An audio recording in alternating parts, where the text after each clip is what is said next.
My guess is you've already heard it. All the talk about rising interest rates, inflation kind of hitting us. Is there a recession coming around the corner? There's going to be layoffs, all the craziness that's going on. So, what do you do? What do you do to protect yourself? What does it take to make sure that you, your family, your legacy is financially protected? Well, I got your back. And so here's what I want you to do. I'm doing a special free live training experience. It's going to be all about the priorities, the processes, and the principles you need to not only secure your financial future, but to build financial freedom. And I want you to join me completely free. So here's what I want you to do. I want you to click the link around this video. I'll go to affluencelive.com and put yourself on the VIP list so I can make sure that I notify you when we go live, and I will be there with you to walk this journey. I look forward to seeing the training. Cheers. What's the difference between those that actually build wealth, no matter what their circumstances are, and those that don't? Well, in this episode, I'm having a special conversation with a dear friend of mine, Chris Harder, and he's asking me some questions about how do you bring an expansive mindset to your wealth game instead of cut, expenses and live on beans and rice? How do you bring something bigger to it? And it's a great conversation that we had for his show. But what I decided to do is air it on my show because it was such a good conversation. We talked about frameworks. We talked about steps. We talked about the mistakes. We talked about some of the math. And we talked about the pathway to get there. So I hope that you enjoy this episode. It's a special one. I'm bringing Chris Harder and me to you. Welcome to this episode of the Affluent Entrepreneur Show. Here's what I want to make sure that we are catching their attention for today. We're going to talk about how to build a wealthy lifestyle using less money than you think, right? That's kind of the theme. People, they think you have to have a windfall. They think you have to sell a company. They think you have to have some big life event, but you don't. You just have to have some planning and some common sense, and someone has to show you a path. And that's what we're going to kind of illuminate today. But we're going to do it mainly for entrepreneurs and for solopreneurs. Now, what we're going to talk about, what Mel's going to teach today, is applicable to anybody. So if you have a regular job, if you have a W-2 job, if you're not a solopreneur, an entrepreneur, don't worry, this still applies to you. But we're really leaning into entrepreneurs and solopreneurs with some of the things that we say for a specific reason. You mind sharing that reason, Mel? Yeah, here's what I found with all entrepreneurs. So you've got two sides of the equation. Let's just break it down to the basics, okay? To build wealth is no different than trying to lose weight. You eat less, move more, okay? To build wealth, make more, spend less. The challenge is that the majority of the advice out there and the majority of things that people are trying to do is to sit back and say, how do I cut in order to have more money so I can build my wealth? And I hate to tell you, I think that the reality is that you can't cut yourself to wealth. You have to grow yourself to wealth. And the beautiful thing about entrepreneurs is that they actually can affect both parts of the equation, the expense side and the income side, easier. Not that you can't if you're an employee, it's just easier. And so now we can go back and say, we need more income. So let's figure out the way to make that more income, which then can accelerate our path to financial freedom. Now, as an employee, that might be limited, although I think even as an employee, we ought to be having side gigs and side hustles and multiple streams of income as a security element to knowing that we're not just reliant on one stream. So we're really speaking to solopreneurs and entrepreneurs.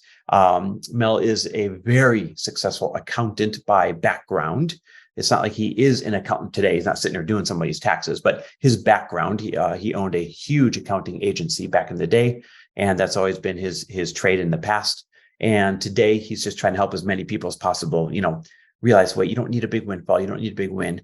You can rhythmically will yourself into a wealthy lifestyle. So Mel, do me a favor. I want you to frame this for somebody who says, I work a 9 to 5, or, here I am, a solopreneur, and I work hard, but I'm barely making ends meet. I have about as much month as I do money. How can somebody like me start to build wealth? Why don't you speak to the person who's going to count themselves out before we speak to the people that have a little extra to start using? I think the first thing that we need to understand is actually wealth creation has absolutely nothing to do with money. As much as People will say it's money, money, money. It has nothing to do with money. And in fact, no matter where you are, no matter what your circumstances are, I firmly believe that you don't have money issues. Interesting. Here's why. I think you have money symptoms. They're symptoms of the behaviors, the decisions, and the choices you made in the past. And that's confronting for a lot of people because they go, wait a second, I got to take responsibility. But here's the empowering part. If they're truly a symptom of choices I've made and decisions I make and my behaviors, all I got to do is change them and I change the outcome. Damn, that hits. People don't want to accept. Wait a minute. What do you mean money symptoms? You're telling me these are just symptoms from decisions that I made in the past, from a lack of action or taking the wrong actions. I've put myself here. It's not that society is against me. It's not that wages are too low. It's not that inflation is too high. You're telling me it's me and this is my fault? That's a tough nut to swallow, buddy. So first things first, I'm not trying. I tell you this not to take blame, but to take responsibility. Okay. And they're very different because when I look at a responsibility, that also means I have the ability to respond versus blame, which is just getting the big stick out and beating yourself up. And I lived this. So in 2004, I got involved in an investment. At least that's what it was presented to me as an investment. And by 2005, I figured out, Ponzi scheme. Here's a financial guy like me that actually would be hired to put people like him in jail to testify. And I got taken, literally wiped out 1/3 of my net worth. Wow. Between me and two buddies, we lost over $4.5 million. Okay.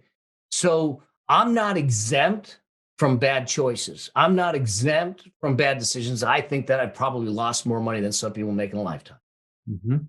What we need to look at is to say, my current circumstances are not the destination. They just happen to be my current circumstances. And it wasn't until I sat back and asked myself the question, what did I do to contribute to finding myself here? The rules I ignored, the voices I ignored, the criteria that I didn't look at, the due diligence I didn't do, all those things, that's my responsibility. Now, granted, the guy was a con. He was a thief. But there was some things there that I had to look at and say, I need to shoulder that burden. And when I shoulder that burden, not from a blame standpoint, from a responsibility standpoint, then I have the power to extract lessons from it that allow me to rebuild. And so 18 months from that point, not only did I recover what was lost, but we surpassed it by 3 times. Dang. I love that because it took responsibility. He said, all right, fine. I see where I put myself here, but if I can put myself here, it means I can put myself where I want to go. So that radical responsibility can be a tough pill to swallow at first, but it can also be a very empowering pill to swallow going forward.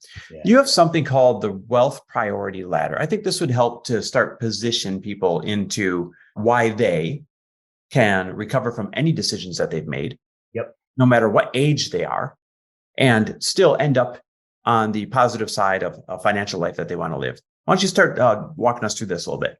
What this is the way I look at money. When you get money, people will ask, well, what do I do with it? Great, I'm making money. What do I do first? What do I do second? What do I do third? And so this is where we sit back and say, all right, what are the priorities to build wealth? And I think the first thing, so we look at it, and I have 6 different, well, actually seven different levels that we go through in here. You might sit back and go, oh, it's like Dave Ramsey's baby steps. Okay. And I love Dave and the work he's done, and he makes a huge impact in this world. Okay. But it's very different than Dave's steps because Dave is spending time helping people dig themselves out of a hole.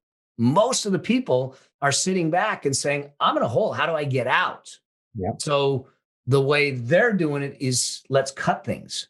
I want you to come at it from an expansive standpoint. The way I want you to look at your money is not how to dig out of a hole. Now, we can help people do that, and there's principles to do that, but this is really about you building your mountain. This is about building your wealth. This is about building a life that's meaningful, that gives you the freedom to have choice in life.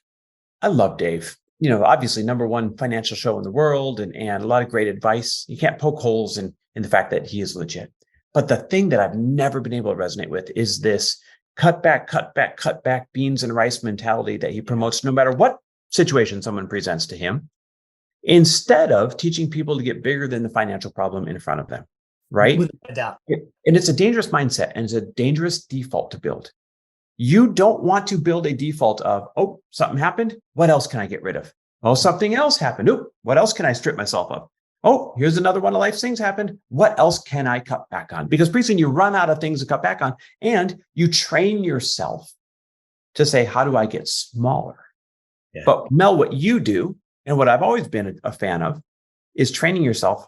How do I get bigger than the financial challenge in front of me? And that could be a real challenge, like, oh, got these medical bills. How do I get bigger than the challenge? Or it could be like, hey, I've got this thing I want to invest in. How do I get bigger than that challenge? So it doesn't matter if it's negative challenge or positive challenge in front of you. When you have a financial challenge in front of you, instead of this building this muscle and this default of getting smaller and smaller and smaller, you should be building the muscle and the default of, ooh, how do I get bigger? And then how do I get even bigger? And how do I get even bigger? Until you're so big and so strong that nothing that life throws at you financially will really faze you anymore.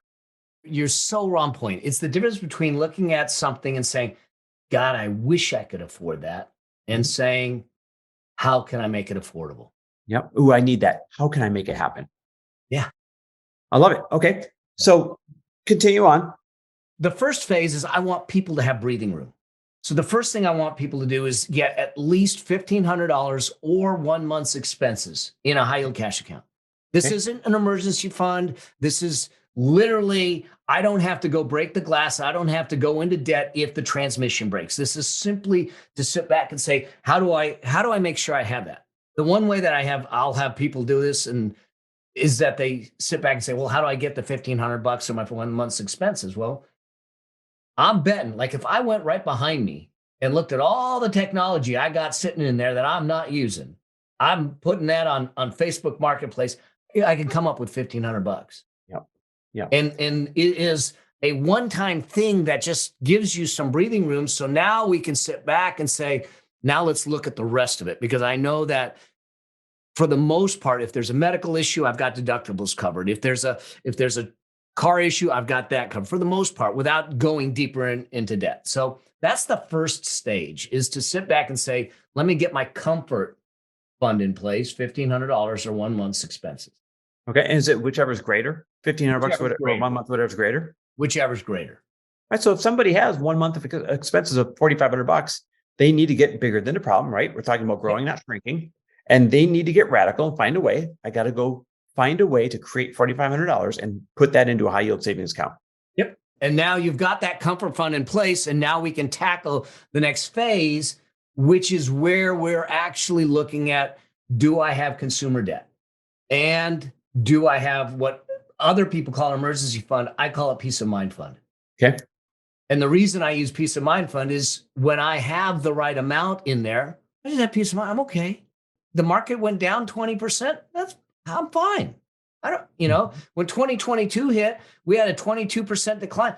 It didn't matter to me. Mm-hmm. And I could stay in the game. We've had an increase of, 16% this year so far. But here's where the difference is. A lot of people will say, get out of debt first, then worry about emergency fund and investing. I think it's a mistake.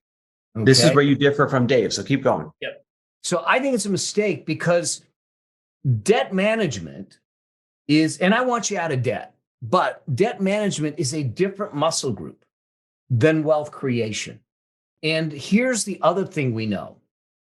The sooner we start investing, the sooner we get in the game, the more we have time on our side. Mm-hmm. Because there's one thing that no matter where anyone starts, that all of us have to pass through. If we think about the trajectory of wealth creation, it starts off really flat. Mm-hmm. And then it goes up in a hockey stick. And that flat zone is what I call the wealth flat line. Okay. So when you first start putting money away, and you may have experienced it, you're putting money in your 401k, you put it in your IRA, you put it in your brokerage account, and you're putting $1,000 here, $500 there. And then you look at it 3 years down the road and you go, I made $67. It didn't really grow much. Yeah. And there's this zone in there where it doesn't really grow much. because it hasn't reached critical mass. And that's what I call the flatline zone. This is the dangerous place because people get impatient. Mm-hmm. People look at it and say, I just made 67 bucks. Screw it. This doesn't work. And what do? They pull the money out. They quit. People told me to invest in this and it's not growing. Screw it. I need that money to go pay off my credit card. Without a doubt. And so what happens is that puts you right back to the starting line. And so when you start investing again, you actually have to start all over again. The only way to eat up that flat line is time. So you got to power through. You can't get tempted by what would feel good. Yeah. Let me ask you this. So many people would say, hey, you got to pay off that 20% credit card instead of making, 8% on your money, because that's a delta of 12% working against you. Yeah. How does that reconcile in the plan of debt management over debt elimination in the beginning? Mathematically, yes, you would sit back and say, I'm going to pay the 20% credit card off first. Mm-hmm. The problem for me is that when you do that, you are stalling out, putting any money away, and you're not creating the wealth creation behaviors. Yes, you're paying off debt, which is another behavior you want, but we're not taking care of the building the muscle. So even if, now what I haven't said is that you split it equally. You may not split it equally. You might sit back and say, I'm going to put 75% towards my debt and 25% towards my peace of mind fund and my investing. Mm-hmm. That's fine. Just know that that's what you're doing, is you're doing both at the same time, because I don't really care from a wealth standpoint if we're putting $5 away or $105 away. What I care is the muscles getting moved. Okay, this is more about building the muscle then. Yes, it is. It is. Okay. All right. And this getting makes great sense, right? Because mathematically, people can poke a little hole in it. But from hey, when are you going to start building this muscle then? If you wait till all your debt's paid off, when are you going to start building this muscle? And when are you going to start getting on board of this power of compounding interest? Here's the other way to look at it. If I'm 20 years old, every dollar I put away at 20 years old will turn into $88 by the time I'm 65. Wow. Can you explain to people why real quick? Because the power of compounding. Listen to what he said. Every dollar you can put away at 20 turns into 88 when you're 65. Yeah. But let's break it down. So rule 72 says, take whatever your return on investment is, divide it into 72, and that's how many years your money will double, right? Yes. You're basically saying a dollar turns into 2, into 4, into 8, into 16, into 32, into 64, into 128, and so on. Yeah. That's how we get there. Exactly. Now, let's play this out, because this is where you start to realize, if I delay putting the dollar in at 20 and wait till 30, it's still a good number, but it's not 88. It'll turn into $23. So whoa, that's a difference. Waiting at 10 years. 88 times to 23 times. Let that sink in, folks. And this doesn't matter what age. You don't have to be 20 for this to have a wow factor on you. The point is, go ahead, wait 5 years, wait 10 years. Look at the difference in multiples from 88 to 23. So now I look at it and say, if I'm paying a little bit of money in and extending a little bit of the debt payoff, but I'm getting an $88 investment versus a $23 investment, I'm going to do that all day long. That's one of the reasons that I kind of look at it the way I do. Not only that, Mel, when you're paying off a debt, you're paying on a balance that's declining. Or when you're paying a percentage, you're paying on a balance that's declining. Yeah. When you are putting money into a compounding investment fund, you're earning interest on an amount that is compounding, that's getting larger. Yes. So it's not as simple of an exchange of, well, I better get rid of the 20% while I'm earning, instead of earning 10%. It's not that simple. It's because one is a snowball that is melting and the other is a snowball that is growing in a snowstorm. And you want to be able to put that power money momentum. We get momentum with our money as it grows. So what if you're hearing this, you're like, well, I'm 40 and I have made the bad decisions. I accept the responsibility. It's too late for me. What do you say to that person? Oh God, I hear this all the time. So here's the thing. What you did in the past is what you did in the past. We can't change it. The next best time to decide to take control of your financial destiny is today. Yeah. And so even if you're 40, even if you're 50, Okay. At 50 years old in today's world, you've still got 2 decades ahead of you. Hmm. Okay. So the real question is, what can I do in that time? Because let's say that we set a number. We say, I want to have $2 million and I'm 40 years old. And you go, well, I'm too late. So do you not try? Because aren't we still better off if I got to 1,200,000 instead of zero? I go, Amen. I would rather get 60% of the way there than 0% of the way there. So there's no reason and there's no age to never to ever stop trying. And I mean, using a simple example, if someone started at 40, by the time they're 68, based on average returns, their money would have doubled 4 times. Yeah. So there's two things at play here. Your money could still double 4 times by the time you're 68. That means one turns into two, into four, into eight. Or that might mean 10 grand turns at 80, or it might mean 100 grand turns at 800 grand, right? So Yep. that's point number one. Point number two, this is where you say, we're speaking to solopreneurs and entrepreneurs specifically, because they can get a bigger shovel. Yep. They have the muscles and the talent and the skill and the ability to say, okay, I'm making, $8,000 a month right now, barely making ends meet. But dang it, if I just made an extra $2,000 a month by creating one more widget, one more thing, one more service, one more whatever, and I didn't touch it other than that was my investment, snowball, not $2,000 a month for that 28 years, plus the power of compounding. Now we're talking about some real money here. Some real big money. Yep. And I think that's the beauty of being an entrepreneur is you have the opportunity to adjust it. You have the opportunity to look back and say, all right, I'm not going to buy something until I create an income stream that actually supports it. Yep. You mentioned about where we live. We live in a nice house and yeah, it costs to live here. But I look and I go, when we did it, we looked at it and says, what's the machine we have in place and will it support it? Not going into debt, not going into the hole every month. So we looked at it from the perspective of that whole perspective of how can I make it affordable? Yep. Is this decision I'm making affordable based on my future goals? Yep. So let's talk about some sacrifice. You got some great examples that you and I have chatted about in the past. Real life stories, right? Yeah. Kid that bought a watch, woman that wanted an office, things like that. And you showing them, wait, that decision wasn't blank dollars. That decision was this much. Walk us through some of these examples, because whether you're 20 or whether you're 40 or whether you're 50, these hit. Yeah. So the first one is so I get my hair cut by a 23-year-old kid, and he knows what I do. So we're constantly talking about money, investing, and all that stuff. So I'm sitting in his chair and he looks at me, he says, hey man, one of my best friends just bought a $5,000 watch. And I looked at him, I go, really? He said, yeah. Now you and I are watch dudes. So that, okay, I get it. But at 22 years old, what I've done, I said, is he making a lot of money? He says, no, he's 22. He's not making any money. And I thought, I said, what made him do it? He said, well, his buddies thought we all thought it was a cool watch. So he did it because we thought it was cool. I said, all right, so let's do some math. Remember I said earlier that if you put money away at your 20s, $88. And I said, so he spent $5,000 on a watch. Had he invested that, by the time he's 65, it would be $400,000. He spent $5,000 to impress a bunch of dudes that probably aren't in his world in 3 years.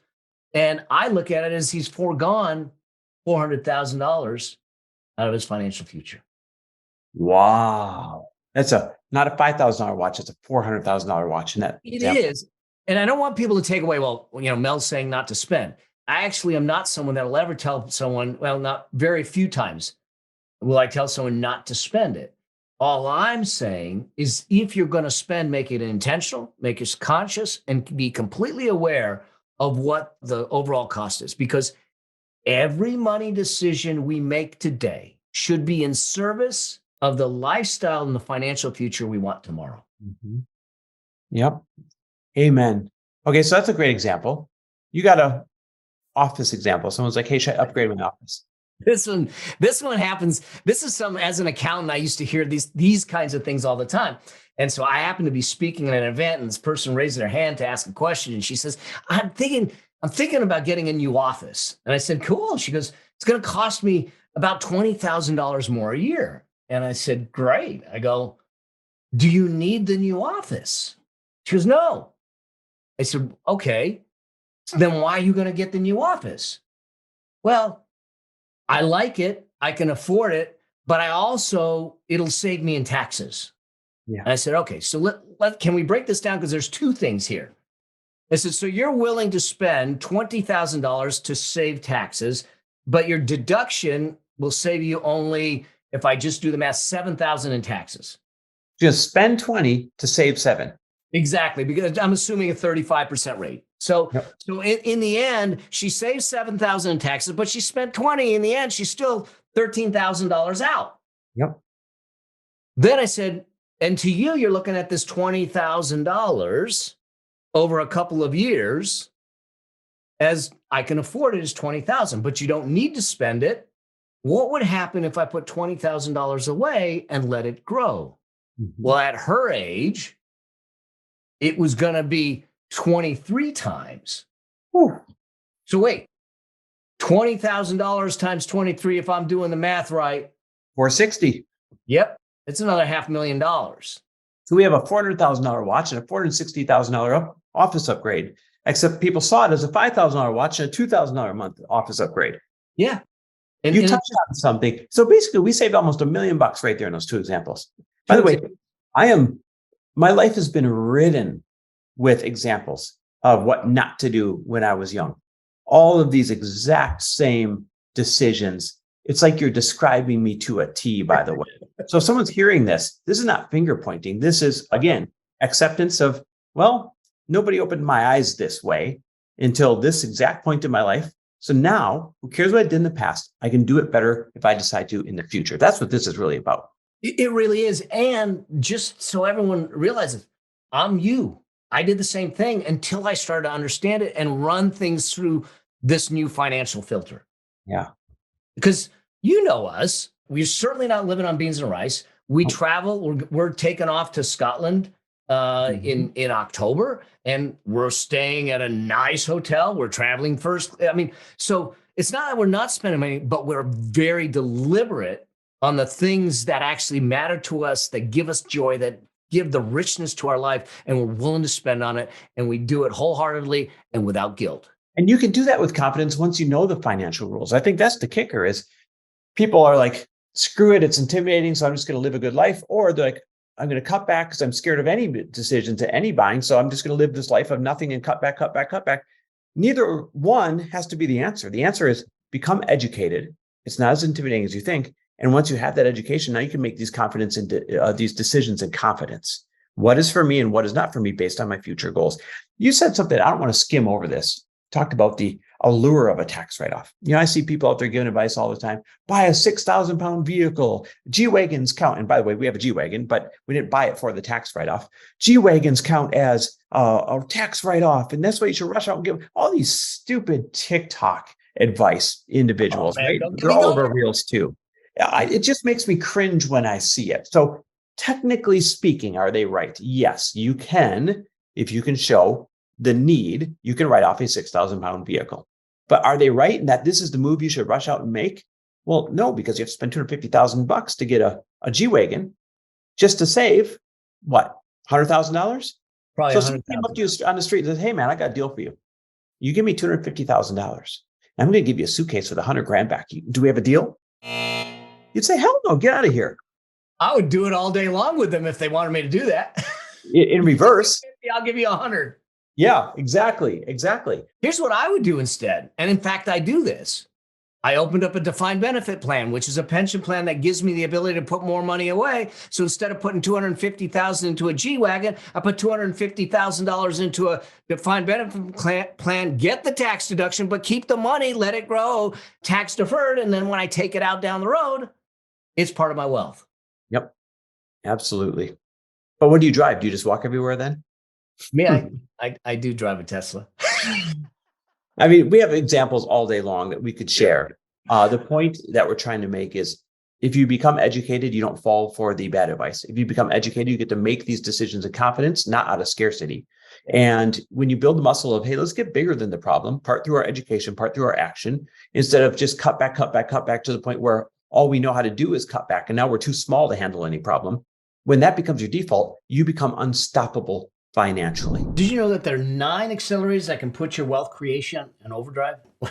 Go figure that becoming wealthy doesn't just happen. But here's the thing. There is a blueprint that I can actually give you towards financial liberation and the freedom you deserve. So here's what I want you to do.